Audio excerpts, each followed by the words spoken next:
عید الاضحیٰ کی سنتیں: غسل کرنا، مسواک کرنا، عمدہ لباس پہننا، خوشبو لگانا۔ نواسۂ رسول حضرت حسن بن علی رضی اللہ تعالیٰ عنہما سے مروی ہے کہ ہم لوگوں کو آپ صلی اللہ علیہ وسلم نے حکم دیا کہ عید کے دن موجود عطر میں سے بہترین عطر لگائیں۔ رواہ طبرانی۔ عید الاضحیٰ میں بغیر کچھ کھائے عیدگاہ جانا۔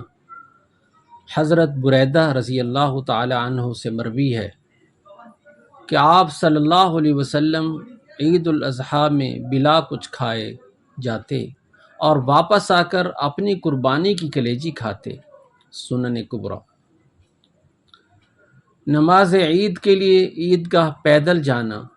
حضرت ابو رافع رضی اللہ تعالیٰ عنہ سے مروی ہے کہ آپ صلی اللہ علیہ وسلم عید کے لیے پیدل جاتے۔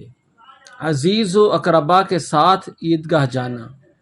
حضرت عبداللہ بن عمر رضی اللہ تعالیٰ عنہما سے مروی ہے کہ آپ صلی اللہ علیہ وسلم عید کے لیے حضرت فضل بن عباس رضی اللہ تعالیٰ عنہ، عبداللہ بن عباس رضی اللہ تعالیٰ عنہما، حضرت علی رضی اللہ تعالیٰ عنہ، حضرت جعفر بن ابی طالب رضی اللہ تعالیٰ عنہ، حسن رضی اللہ تعالیٰ عنہ، حضرت حسین رضی اللہ تعالیٰ عنہ، حضرت اسامہ رضی اللہ تعالیٰ عنہ، حضرت زید بن حارثہ رضی اللہ تعالیٰ عنہ، ایمن رضی اللہ تعالیٰ عنہ، ابن ام ایمن رضی اللہ تعالیٰ عنہ کے ساتھ تشریف لاتے، راستے میں بلند آواز سے تکبیر کہتے جاتے جہاں تک کہ عیدگاہ پہنچ جاتے۔ سنن کبریٰ۔ عیدگاہ ایک راستے سے جانا، دوسرے راستے سے واپس آنا۔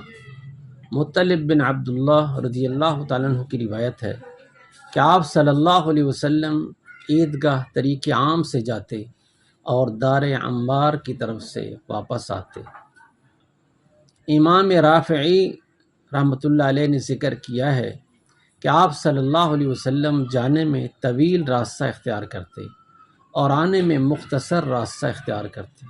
واپسی پر ملاقات کے دوران تقبل اللہ منا و منک کہنا۔